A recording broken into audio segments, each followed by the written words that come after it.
श्रीमन्महागणाधिपतये नमः। ॐ नमः शिवाय। ॐ नमः शिवाय। श्रीमद्गणेशं जगदम्बिकां चं श्रियं श्रियां देवनदीं च विष्णु सत्यं श्रियं मोदकमञ्जुहस्तं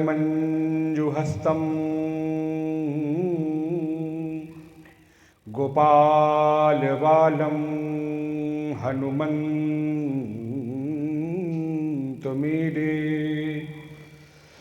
वन्दे देव उमापतिं सुरगुरुं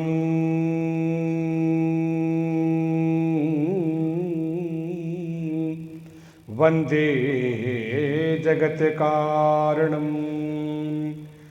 वन्दे पन्नकभूषणं मृगधरं वन्दे पशूनां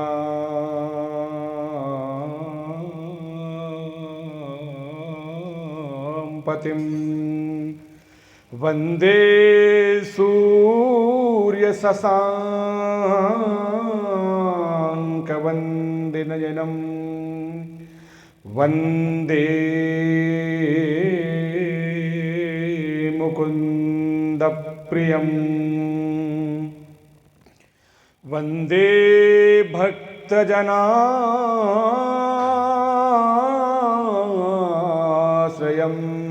च वरदं वन्दे शिवं शङ्करं वन्दे शिवं शङ्करं नमामि गंगे तव पादपङ्कजं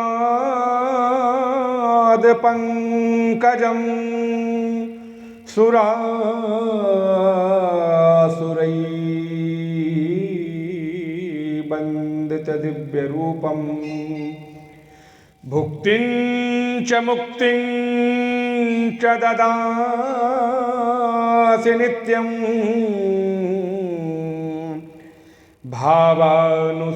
भावानुसारेण सदा नराणं भावानुसारेण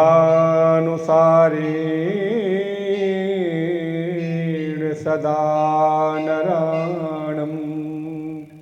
भगवती कलमलहारिणी मोक्ष प्रदायिनी महारानी माता श्री गंगा के पावन चरणों में देवाधिदेव महादेव भूतभावन शिव आकारण करुणावरुणालय लोक लोकाध्यक्ष त्रिभुवनपति कृपा मूर्ति वात्सल्य मूर्ति प्रेम मूर्ति करुणा मूर्ति करुणानिधि दयानिधि दयासागर ज्योतिष स्वरूप आनंद स्वरूप सुख स्वरूप प्रकाश स्वरूप महादेव के पावन श्री चरणों में नास्ति बुद्धिर्युक्तस्य बिना बुद्धि के पवित्रता के यदि हम चाहें कि जीवन में आह्लादित नैसर्गिक स्वाभाविक और आनंदित करने वाला जीवन हम जी पाएं तो उसके लिए धर्मशास्त्रों में स्पष्ट उद्देश्य है। नास्ति बुद्धिरयुक्तस्य न च आयुक्तस्य भावना न च भाव यथा शांति रसान्तस्य कृता सुखम। सुख की अभिलाषा की पूर्ति के लिए, आनंद प्राप्त करने के लिए, जीवन में समृद्धि, संपन्नता, संयम, सदाचार और नैसर्गिक जीवन जीने के लिए कौन उद्यत नहीं है, कौन प्रयासरत नहीं है, परंतु दिशा सही होने की नहीं वजह से दशा सुधर नहीं पाती है। एक बात बहुत स्पष्ट है कि जीवन में यदि हमारी दिशा स्पष्ट नहीं होगी, दिशा का दूरगामी परिणाम ठीक नहीं आने वाला होगा, तो हमारे जीवन की दशा सुधरने वाली नहीं है। नास्ति बुद्धिरयुक्तस्य न चायुक्तस्य भावना न चा भाव। बिना भाव के पवित्रता के, और भाव कैसे पवित्र होते हैं, भाव कैसे श्रेष्ठ होते हैं, भाव कैसे सुदृढ़ होते हैं, भाव कैसे पवित्र होते हैं। तेजा क्षमा धृति शौचम द्रोहो नातिमानिता भवन्ति संपदम देवी मभिजातस्य भारता। मन में तेज, मन में दया, मन में प्रसन्नता, मन में शुचिता। शुचिता की बहुत बड़ी व्याख्या है। जीवन में कैसे हम पवित्र रहें, कैसे हम श्रेष्ठ रहें, मेरा मन भी कैसे पवित्र रहे, मेरा विवेक भी कैसे पवित्र रहे, मेरी बुद्धि भी कैसे पवित्र रहे, और मेरा तन भी कैसे पवित्र रहे। तन की पवित्रता, अभी पूज्य संतों ने कहा, एक प्रवचन में मैं था कि इस समय सर्वाधिक यदि कहीं गिरावट हुई है, सर्वाधिक कहीं पतन हुआ है, और सर्वाधिक अगर कुछ हम लोगों ने खोया है, तो शौचाचार के विषय में हम लोग बहुत पीछे हो गए हैं। जीवन में कदाचित ही किसी के जीवन में शौचाचार की पवित्रता हो। ब्राह्मण को तो स्वभाव से ऐसा बताया गया कि समो दमो तपो शौचम। समाज में समता का भाव कैसे उत्पन्न हो, इसके लिए पंडित जन, ज्ञानी जन, विप्रजन, श्रेष्ठ जन, आदरणीय जन, संभ्रांत जन, विशिष्ट जन काम किया करते हैं। समो दमो, इंद्रियों का दमन अत्यंत आवश्यक है। श्रोत्रम चक्षुस्पर्शम च रसनम घ्राणमेव च अधिष्ठाय मनश्चायं विषयानुपसेवते। विषयों का सेवन इंद्रियां मांगती हैं और मन तृप्त हुआ करता है। विषयों को भोग करके मन तृप्त होता है। आज तक किसी भी प्राणी का विषयों से भुवन बसत भाचौतपन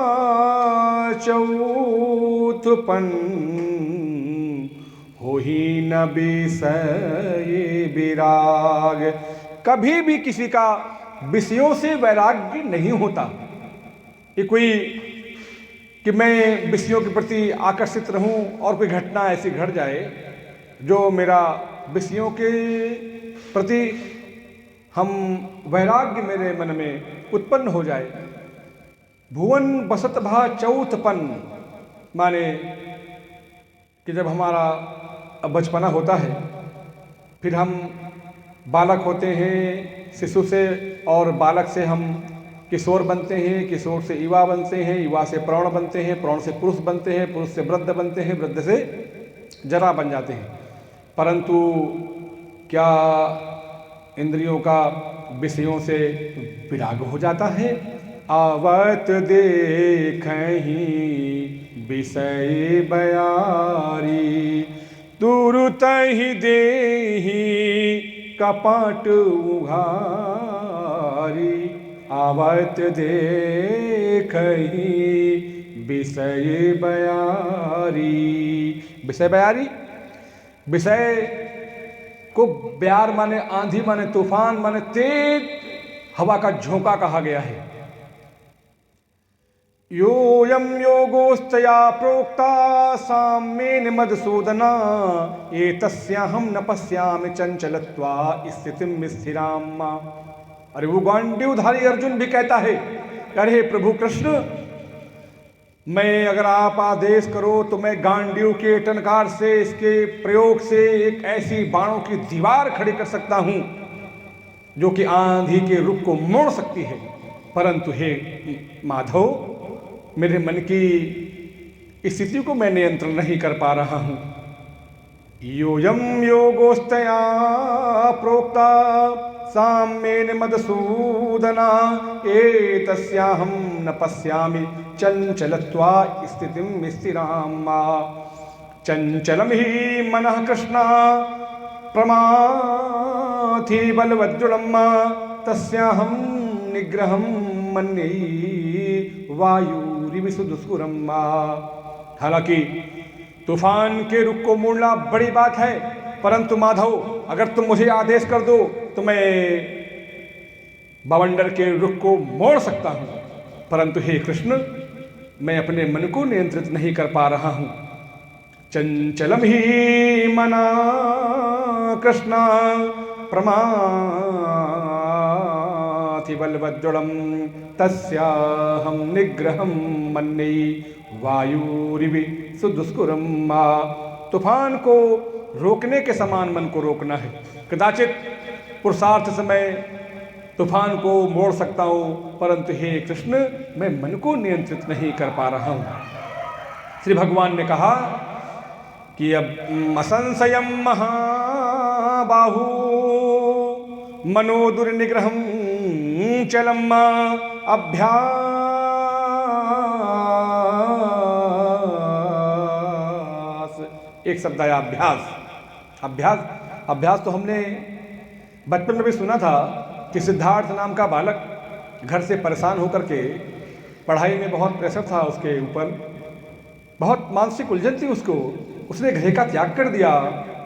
एक गांव से गुजर रहा था, उसके हृदय में प्यास की अभिलाषा हुई, कंठ सूखा। उसने एक कुएं में जाकर के माता से कहा, माँ मुझे बहुत प्यास लगी है, मेरे कंठ में बहुत जलन हो रही है प्यास की वजह से, तो हे माँ मुझे पानी पिला दो। उस माँ ने उस गांव की सम्भ्रांत स्त्री ने उसको, बालक को पानी पिलाया। बालक के मन में जिज्ञासा आई कि इस कुएं में ये जो सिल रखे हैं दोनों तरफ, इनमें इतना गहरा निशान कैसे पड़ गया माँ? तो उस माँ ने कहा कि बेटा, कि करत करत अभ्यास के जड़मति हो सुजान रसरिया वत जात से सिल पर करहि निशान। ये अभ्यास की बात है। मंदमती जड़मती गवान व्यक्ति भी सुजन ज्ञानी हो सकता है। कौन नहीं जानता कालिदास की कथा, कौन नहीं जानता। और कोई अभ्यासी व्यक्ति निरंतर सनहि सनैरूपर मेद बुद्धया धृत गृहीतया आत्मसंसम्मनः कृत्वा न किंचिदपि चिन्तयेत यतो यतो निश्चरति मनश्चंचलमस्थिरम्।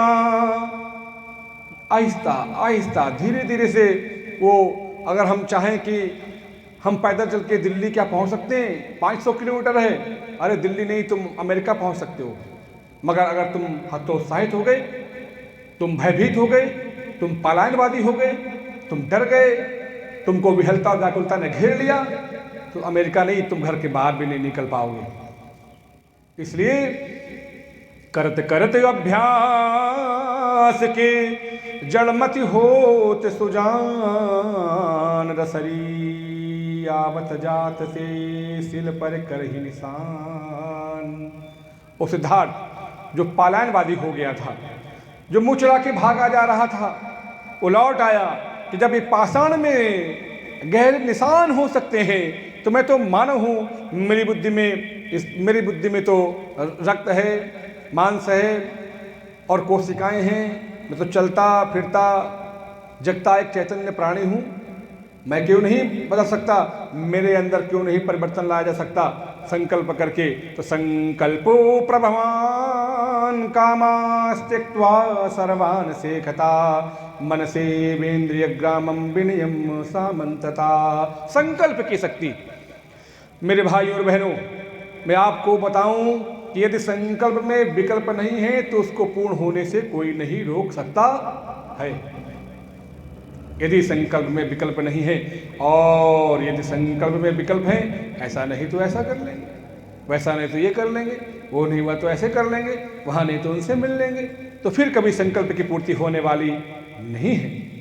तो लौट आया तो अर्जुन का भाव कि प्रभु मैं अपने मन को कैसे करूं नियंत्रित। तो भगवान ने कहा कि निश्चित बहुत संशय है इसमें। असंशयम महाबाहु मनो दुर्निग्रहम चलम अभ्यासेन त कौन्तेय वैराग्येन च गृह्यते। परंतु अभ्यास करने से मन में वैराग्य आ सकता है, और वैराग्य आने के बाद ज्ञान का उत्सर्जन हो सकता है, और जब ज्ञान प्रकट हो जाता है तो मन भी नियंत्रित हो जाता है। तो श्रोत्रम कान, श्रोत्रम चक्षु नेत्र, और घ्राण नाक, श्रोत्रम चक्षु स्पर्शम चा रसनम जीव। क्या न करा दे जीव। अरे साहब बड़े बड़े युद्ध कराए हैं इस जीभा ने। कौन नहीं जानता महाभारत का भीषण भयंकर युद्ध। केवल पांचाली की एक शब्द बोलने से इतना भीषण और भयंकर ये दो शब्द जो है, शब्द में बहुत पावर है, ध्यान रखना, बहुत एनर्जी है शब्द में। द्वामिमौ पुरुषो लोके क्षरश्चाक्षर एव च क्षरः सर्वाणि भूतानि कूटस्थक्षर उच्यते। अक्षर में बहुत ताकत है, शब्द में बहुत ताकत है। एक बालक एक महात्मा के पास गया। महात्मा ने कहा कि बेटा तुम तो आश्रम में आते नहीं हो, आज कैसे तुम्हारा आगमन हुआ। तो बेटा बोला कि महाराज मैं तो आप जानते ही हैं कि मुझे बहुत विश्वास नहीं है मंत्र में, साधु में, तप में, जप में, स्तवन में, बंधन में, चिंतन में, आराधन में, साधु में, आश्रम में, मठ में, मंदिरों में मुझे बहुत आस्था नहीं है। तो बोले इसका कारण क्या है। बोले इसका यही कारण है कि सब भोग है, आडंबर है, मैं इस प्रवृत्ति को मजबूती से धारण किए हुए हूँ। बोले ऐसा क्यों। बोले कोई मंत्र नहीं है। बोले मंत्र नहीं है। बोले ना। उसने महात्मा ने जोरदार डांट गए, डांट, केवल डांट। तुम हाँ हाँ हाँ हनुमंत हठीले वै रही मारे वज्र के कीले। हाँ हाँ कंग कंग चन चन टट टट सब मंत्र है। हट कहा लड़के को तो तिरमिरा गया। अरे महात्मा कैसी बातें बोलते हो, मैं संभ्रांत हूँ और मैं कई डिग्रियों को रखता हूँ, तुम्हारा ऐसा घर से पलायन करके बाबा नहीं बना हूँ, और आपकी हिम्मत कैसे पड़ गई मुझे ऐसा डांटने की, ऐसा कहने की। तो बोले बेटा मैंने कुछ नहीं कहा, मैंने जोर से हट का उच्चारण किया। हट हट, इतना प्रभाव है इसका, हट का इतना प्रभाव है।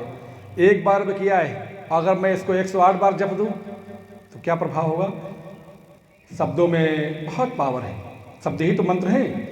अगर आपको कोई पूछे कि दुनिया में प्रार्थना के विषय में मुझे बताइए कि साहब प्रार्थना क्या है, तो मैं कहूँगा कि प्रार्थना संसार के सर्वश्रेष्ठ शक्ति, विद्युत, एनर्जा और पावर और स्फूर्ति से भरे हुए अक्षर और अक्षरों के समूहों का नाम शब्द, और जहाँ बहुत सारे पॉजिटिव वर्ड्स को माने कि सकारात्मक शब्दों को जोड़ दिया जाए, उसी का नाम है प्रार्थना।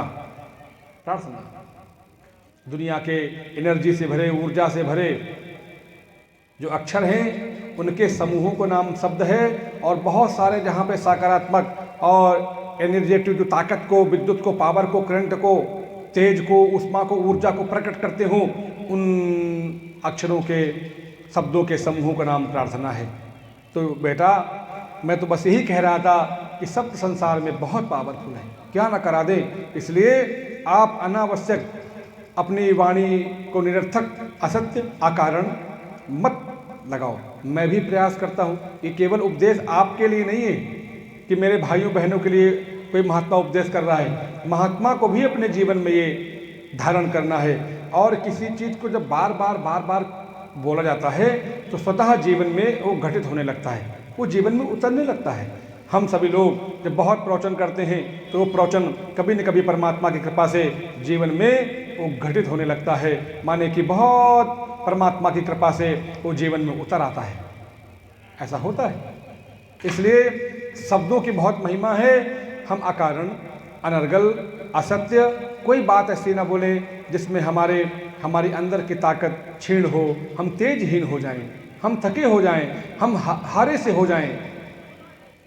क्योंकि हम जब बाजार जाते हैं, मैंने अनुभव किया है, जब कभी आप गाड़ी में हम लोग बैठे रहते, कोई श्रम नहीं करते, कोई पुरुषार्थ नहीं करते, इसके बाद भी थकान रहती है। क्या कारण है कि बहुत सारी वस्तुओं को, बहुत सारे द्रव्यों को, बहुत सारे दृश्यों को देख के आपके नेत्रों के माध्यम से आपके भीतर की जो ऊष्मा है वो बाहर निकलती है, तरंगों के माध्यम से उसको खींच के और उसका ह्रास होता है। इसलिए आप लोगों को, हम लोगों को ये ध्यान देना है कि मेरे वाणी से और अनावश्यक नेत्र बहुत ज़्यादा इधर उधर घुमाने से भी थकान रहती है। तो नेत्रों को भी, अगर गाड़ी में आप बैठे हैं तो आप थोड़ी देर के लिए नेत्र बंद भी कर सकते हैं। सारथी अपना काम कर रहा है, आप अपना काम करिए। बहुत ज़्यादा बाजार की तरफ देखने से, बहुत ज़्यादा वस्तुओं की तरफ देखने से, बहुत ज़्यादा दृश्यों को निहारने से भी एनर्जी का क्षरण होता है, और शब्द बोलने से तो बहुत ज़्यादा क्षरण होता है। इसलिए द्वामिमौ पुरुषो लोके क्षरश्चाक्षर एव च क्षरः सर्वाणि भूतानि कूटस्थ अक्षर उच्यते। हम लोगों को उस ओम ओम ओम, क्योंकि अर्जुन ने जब पूछा कि हे प्रभु अध्यात्म क्या है, क्या है अध्यात्म, किम तद ब्रह्म किमध्यात्मम् किम कर्म पुरुषोत्तमा। कर्म क्या है, अध्यात्म क्या है, धर्म क्या है, ब्रह्म क्या है, क्या है ब्रह्म। किम तद ब्रह्म किमध्यात्मम् किम कर्म पुरुषोत्तमा अधिभूतं च किम प्रोक्तमद्देवं किमुच्यते। भगवान श्री कृष्ण ने बहुत श्रेष्ठ बात बताई कि अक्षरम परमं ब्रह्म, अक्षर ही तो परब्रह्म है अर्जुन। अक्षर का, खा, गा, घा, चा, छा, यही तो ब्रह्म है। अक्षरम परमं ब्रह्म स्वभावो अध्यात्म उच्यते। स्वभाव अध्यात्म है, इसलिए अध्यात्म बाहर नहीं है। अध्यात्म आपकी प्रवृत्ति है, आपका स्वभाव है, आपके भीतर है अध्यात्म। स्वभावो अध्यात्म उच्यते भूत भावोत भव करो विसर्गा कर्म सज्जिता।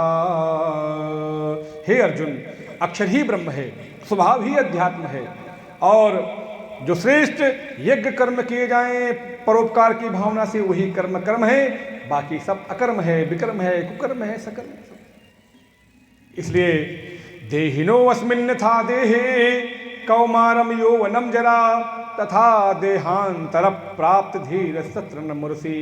हम लोग कभी, कल एक हम कहीं पांडाल में थे तो कथाकार व्यास कह रहे थे कि संतान सबसे पहले पिता के शरीर में प्रकट होती है और फिर पिता से माँ के गर्भ में रोपित होती है, स्थानांतरित होती है। तो जब भगवान श्री कृष्ण का जन्म हो रहा था तो सबसे पहली जो चमक बढ़ी वो वसुदेव जी के शरीर की चमक बढ़ी। वो तेज जो आया वसुदेव जी के तेज शरीर में आया तो उससे उनकी चमक बढ़ गई। फिर माता देवकी के गर्भ में जब स्थापित हुए भगवान श्री कृष्ण तो वहाँ उनकी चमक बढ़ गई। तो बोले कई डॉक्टरों ने, कई वैज्ञानिकों ने इसकी पुष्टि की है। तो मैंने कहा कि दोनों ही हैं माता पिता, और दोनों के संसर्ग से ही शिशु का कलकल बनता है, कलकल से बुदबुद बनता है, बुदबुद से अंड बनता है, उससे आकृति फूटती है, फिर वो 9 महीने 9.5 महीने में जन्म होता है। दोनों ही के परस्पर सहयोग से हम शिशु का, और दोनों ही परमात्मा है, दोनों ही श्री कृष्ण है। तासाम ब्रह्म महद्योनि मम योनिर्महद् ब्रह्मा तस्मिन् गर्भ दधाम्यहम् संभवा सर्वभूतानां ततो भवति भारता। माँ, मैं माँ बन के गर्भ को धारण करती हूँ। मम योनिर्महद ब्रह्म तस्मिन् गर्भ दधाम्यहम्। सर्वयोनिषु कौन्तेये मूर्तया संभवन्ति या तासां ब्रह्म महद्योनिरहं बीज प्रदापिता।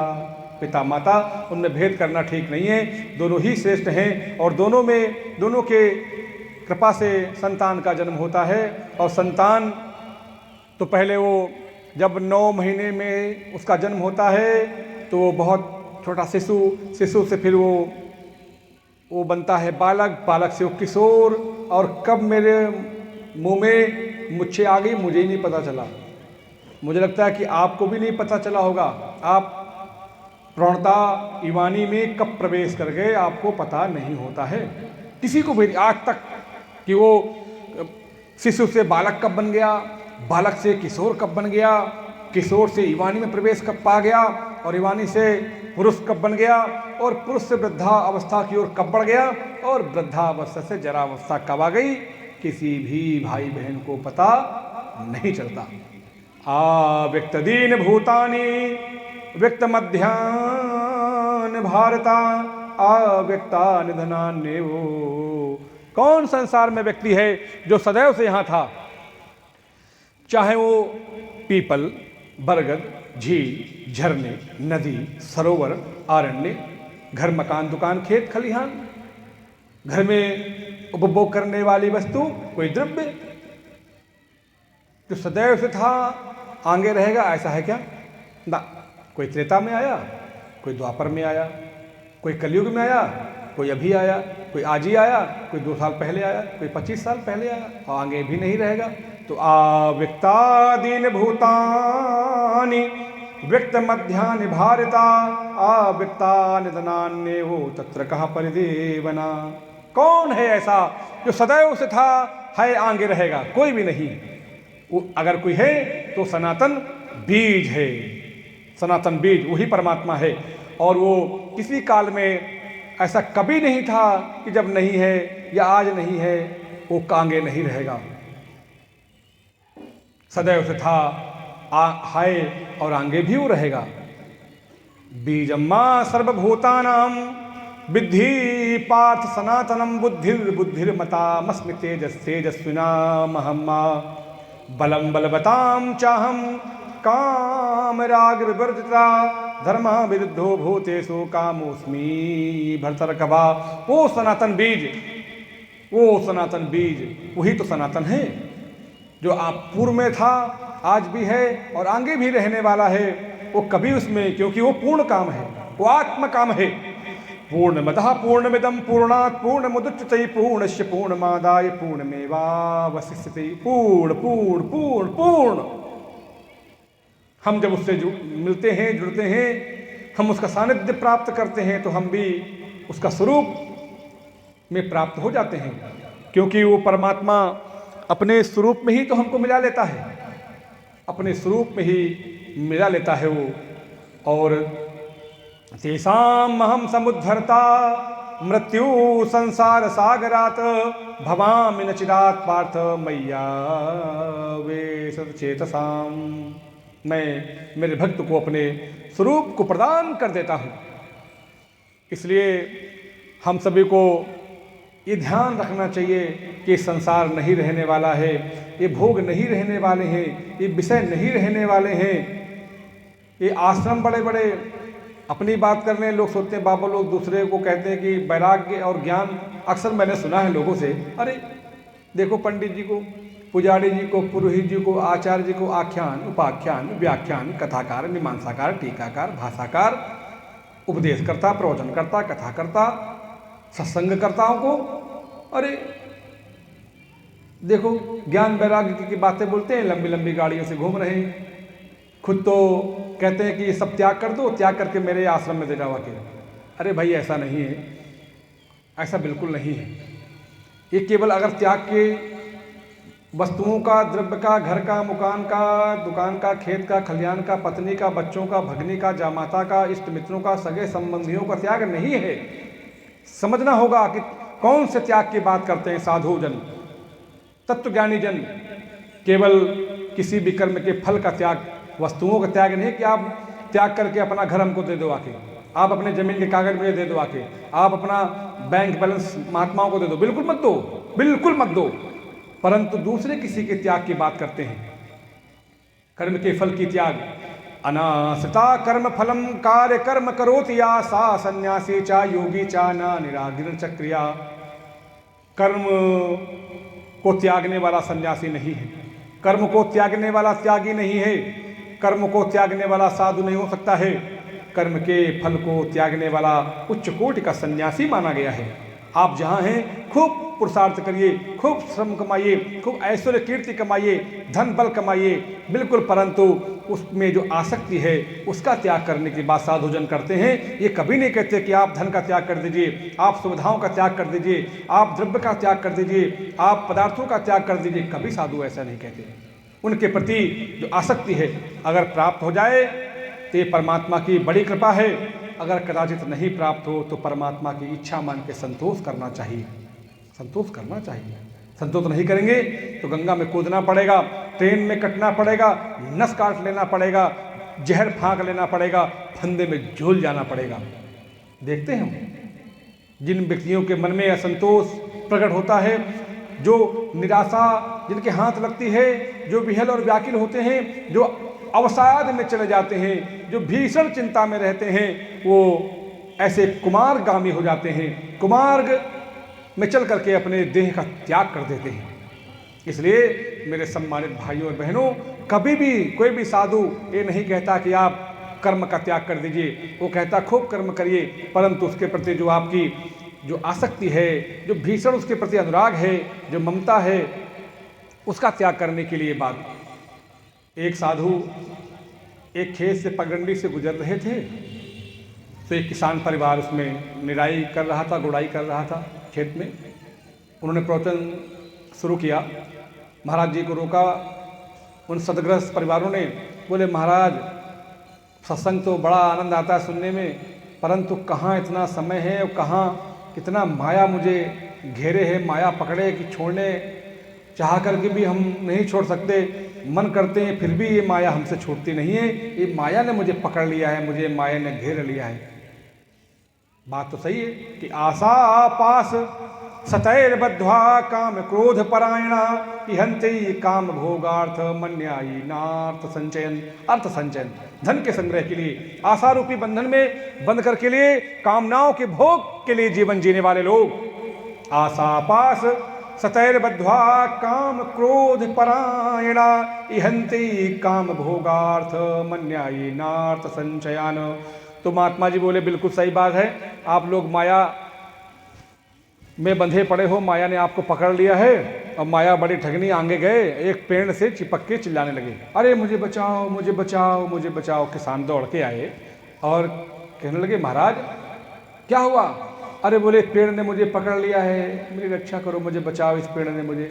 अरे महाराज कैसी बातें बोलते हो? अरे पेड़ ने आपको नहीं पकड़ा है महाराज, आपने पेड़ को पकड़ लिया है, छोड़िए, आपने पेड़ को पकड़ लिया है। आप कहते हैं कि पेड़ ने मुझे पकड़ लिया है।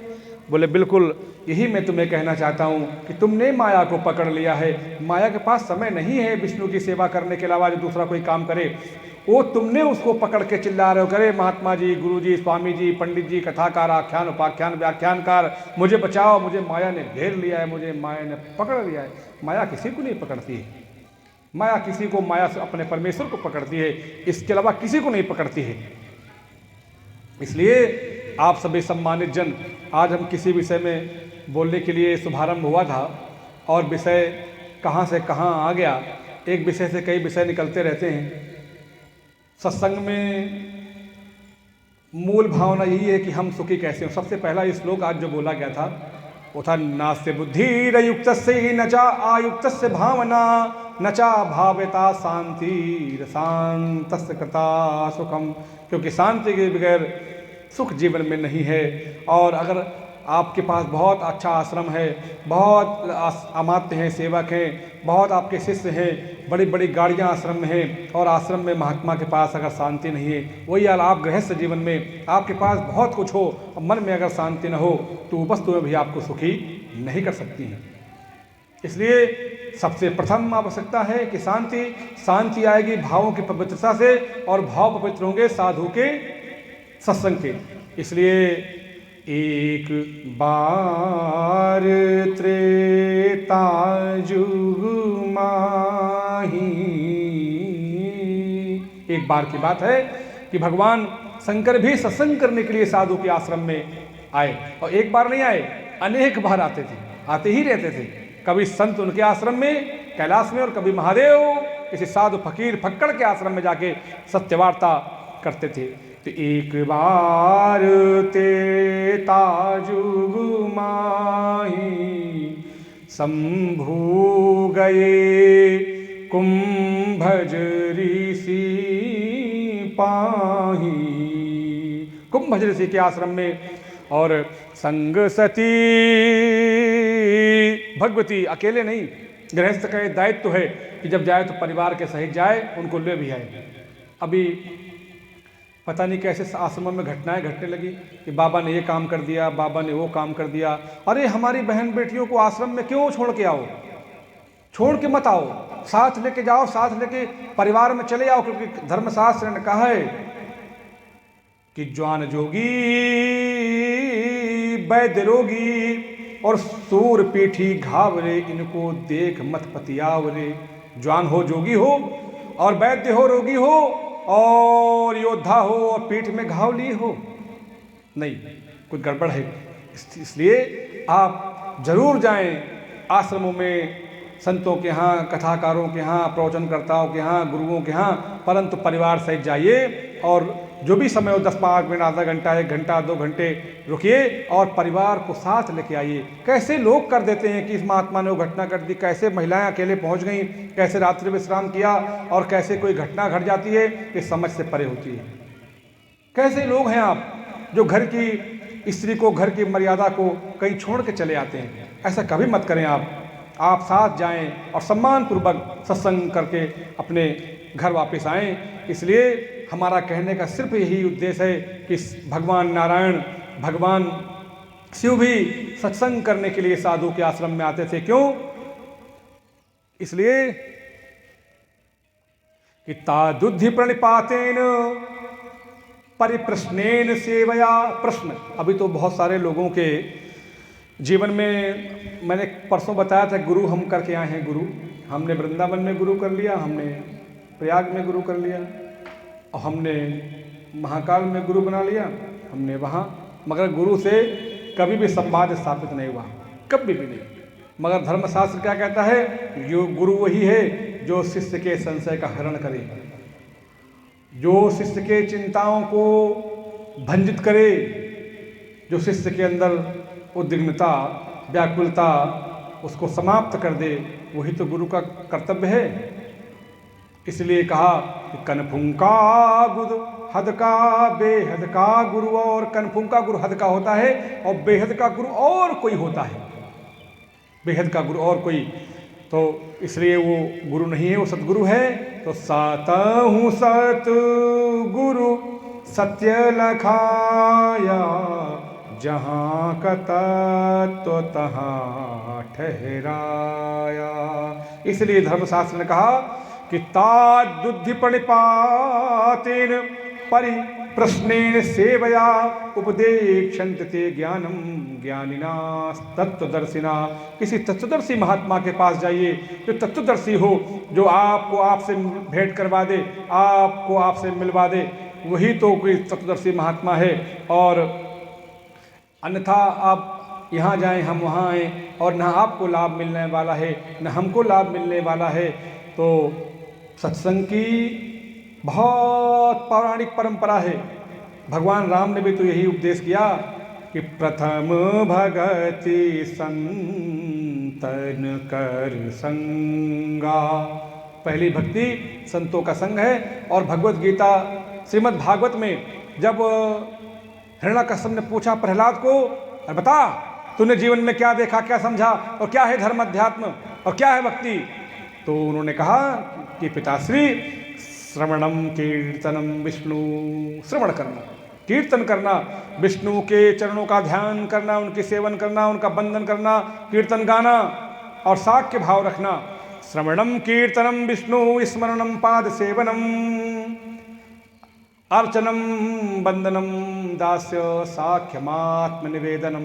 नवधा भक्ति, इसकी मीमांसा, इसकी व्याख्या कभी फिर आपके सामने प्रस्तुत करने का पूरा प्रयास करेंगे।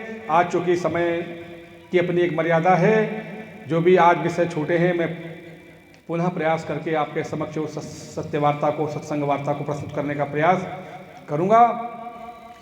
ओम नमः शिवाय, ओम नमः शिवाय, हर हर भोले नमः शिवाय।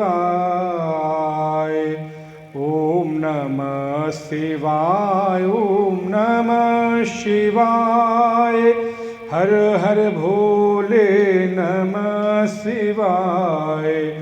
गंगाधराय शिव गंगाधराय,